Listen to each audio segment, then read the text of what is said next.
नमस्कार, स्वागत है आप सभी का फिर से हमारे नए वीडियो में। आज हम लोग फिर से श्री गुरु जी जीवन प्रसंग के इस पुस्तक को लेकर आए हुए हैं। इतिहास कैसा हो, यह पुस्तक है। इसमें भूतपूर्व शिक्षा मंत्री एमएस आगला तो श्री गुरु जी के एक भेंट की बात है, तो उसको देखेंगे। और हम अभी 19वें अध्याय में हैं। अगर आप इस चैनल पर नए हैं तो चैनल को सब्सक्राइब कीजिए, लाइक कीजिए और शेयर कीजिए अपने प्रशंसकों को बीच में। और मैं देख रहा हूँ कि इतने सालों से मेहनत कर रहा हूँ, श्री गुरु जी के बारे में बता रहा हूँ और संघ के बारे में बताता हूँ, लेकिन आप लोगों का सहयोग थोड़ा कम रहता है। आपसे आग्रह है कि कृपया करके शेयर कीजिए और सब्सक्राइब करवाइए, ताकि मेरा चैनल भी बाकी सब दर्शक में थोड़ा अच्छा जाए। क्योंकि हम करते हैं तो अच्छा काम ये संघ के संशोधकों के लिए ही करते हैं। किसी तरह का एडवर्टीजमेंट नहीं, किसी तरह की टोल मटोल नहीं, किसी तरह का मोल्टेड चीज़ नहीं डालते हैं, किसी तरह का मिलावटी चीज़ें नहीं करते हैं। फिर भी इसलिए चैनल थोड़ा स्लो ग्रोथ है, तो आपसे आग्रह है कि आप शेयर कीजिए तो ज़्यादा अच्छा रहेगा, मेरे लिए सपोर्ट भी होगा। तो चलते हैं, आगे बढ़ते हैं अपने वीडियो में। और साथ साथ में पत्र स्वरूप श्री गुरु जी, यानी जितने भी पत्र लिखे हैं श्री गुरु जी अपने जीवन काल में, उसकी एक पुस्तक है। उसका भी हम अभी टेस्ट चल रहा है, सीरीज चल रहा है। आप अगर आपको देखना हो तो उसमें देख सकते हैं। और ज्वाइन मेंबरशिप वालों के लिए तो आप ज्वाइन मेंबरशिप में ज्वाइन हो सकते हैं। उसके बाद मैं दिल्ली पहुंचा था और उनके भेंट की बात है, तो उसके बाद मैं दिल्ली पहुंचा था और उस भेंट के विषय में हो रही चर्चा मैं सुननी थी। इसलिए देश के शिक्षा पद्धति के विषय में बात करने और उसके अगला ने छात्रों से बढ़ती हुई अनुशासनशील अनुशासनहीनता का उल्लेख किया था। श्री गुरु जी ने पूछा था, ये ही विद्यार्थी आपकी शाखाओं में जाते हैं? और श्री गुरु जी से पूछा कि ये ही विद्यार्थी आपकी शाखाओं में जाते हैं? किंतु वहाँ तो उनका व्यवहार अत्यंत अनुशासन पूर्ण और सौजन्यतामय और संयमित रहता है, ऐसा उन्होंने कहा। यही विद्यार्थी आपकी शाखा में जाते हैं तो वहाँ अनुशासित हो जाते हैं, डिसिप्लिन में हो जाते हैं और शांत हो जाते हैं। आप उन्हें कौन सी शिक्षा देते हैं जो वे वहाँ गाली गलौज, नारेबाजी, तोड़ फोड़ से भी छोड़ भूल जाते हैं? श्री अगला के प्रश्न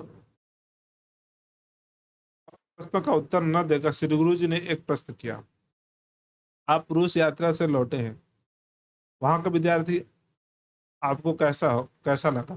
श्री छागला श्री छागला ने कहा, वहां का छात्र समुदाय तो बड़ा परिश्रमी और उत्साही और अनुशासित है। श्री गुरु जी बोल रहे हैं, आपने तो वहां के नेताओं को भी देखा है, उनके शिक्षा विदों से भी आप मिले हैं।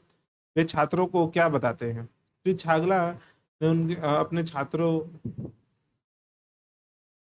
छागला वे अपने छात्रों को सभी क्षेत्रों के अग्रणी होने का उपदेश देते हैं और कहते हैं कि इसी आधार पर रूस विश्व का मार्गदर्शक बन सकता है और समाजवाद का प्रसार हो सकता है। तब छात्र प्रत्येक क्षेत्र में आगे बढ़ते हैं। तभी यह कहना संभव हो सकता है कि यह समाजवाद के कारण हो रहा है। श्री गुरु जी, रूस के नेताओं ने अपने छात्रों को सम्मुख अपने देश और अपने विचारधारा को महान बनाने का लक्ष्य रखा है। और क्या हमने भी अपने छात्राओं का सम्मुख ऐसा कोई लक्ष्य रख रखा है जीवन का? यदि कोई निर्धारित श्रेष्ठ लक्ष्य न हो, देखिए यही बताना चाह रहे हैं हम आपको भी कि शाखाओं में राष्ट्र के प्रति काम करने के लिए लक्ष्य दिया जाता है। इसलिए एक एक दिन भर में 16 घंटे 17 घंटा काम करने की क्षमता रखते हैं संघ स्वयं सेवक। इसलिए बोला जाता है कि वो देश प्रेमी है। देश प्रेमी के साथ साथ देश के लिए काम करने के लिए एनर्जी रखते हैं।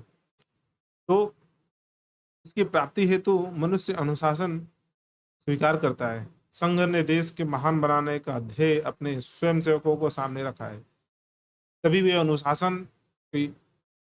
अनुशासन में आस्था रखते हैं। ऐसा है संघ। हमारी शाखाओं में देश के लिए कार्य करने के लिए हम लोग संकल्प लेते हैं, इसलिए यहाँ पर अनुशासन रहती है, बड़ा लक्ष्य लेते हैं। श्री छागला ने पूछा, क्या हमारी सरकार ऐसा कोई लक्ष्य निर्धारण नहीं कर सकती? श्री गुरु जी, सरकार कर तो सकती है, किंतु उसके प्रति आस्था सरकार नहीं जगा सकती है। और जो उसके प्रति, देश के प्रति आस्था है, वो सरकार नहीं जगा सकती है। काम कर सकते हैं लेकिन आस्था नहीं जगा सकती है। 30 सदियों तक विश्व का मार्गदर्शन किया। 30 सदी यानी 30 300 साल यानी सदियों में 100 यानी 30 साल तक, 300 साल, 3000 वर्षों तक विश्व के मार्गदर्शन किया है, प्रत्येक क्षेत्र में नेतृत्व किया है। इस काल में हम हिंदू काल कहते हैं, इस काल को हम हिंदू काल कहते हैं। यह इतिहास मात्र 25 पृष्ठों में पढ़ाया जाएगा और मुसलमानों अंग्रेजों की दासता का इतिहास 500 पृष्ठों में, और यह इतिहास यानी जो हमारे हिंदू काल को इतिहास को 25 पेजों में, यानी सही बता रहे हैं आपको, केवल छोटी सी पुस्तक में संपूर्ण करके पढ़ाया जा रहा है और बाकी सभी को 500 पृष्ठों में पढ़ाया जाएगा। ऐसी शिक्षा को क्या प्रेरणा देगी? ये प्रेरणा कहाँ से दे सकती है? हमारे इतिहास के बारे में क्या बता सकती है? आस्था उत्पन्न करने के लिए इतिहास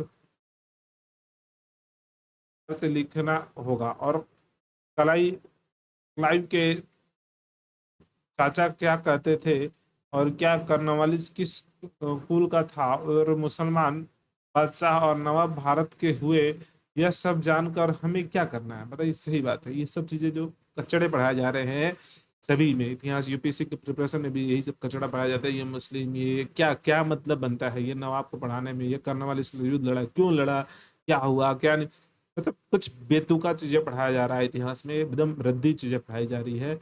और उससे क्या देश प्रेम जगेगा? देश प्रेम जगाने के लिए अलग अलग महापुरुषों के देश के लिए जो किए, जैसे स्वतंत्रता संग्राम में कई सारे शिवाजी शिवाजी ने जो काम किया मेडिवल में, हमारे मॉडर्न में कई सारे जो क्रांतिकारी ने, चंद्रशेखर आजाद जो देश के लिए कार्य किया, भगत सिंह जो देश के लिए कार्य किया, जो सुभाष चंद्र बोस जो देश के लिए कार्य किया, उसके बारे में छोटी पढ़ाई जाती है। शिवाजी महाराज के बारे में इतने इतनी छोटी सी, छत्रपति शिवाजी महाराज को इतनी छोटी सी दो दो तीन लाइनों में कहीं पर दे दिया जाता है, या तो कि हर एक प्रिपरेशन में ही। और हम क्या से कहाँ सीखेंगे?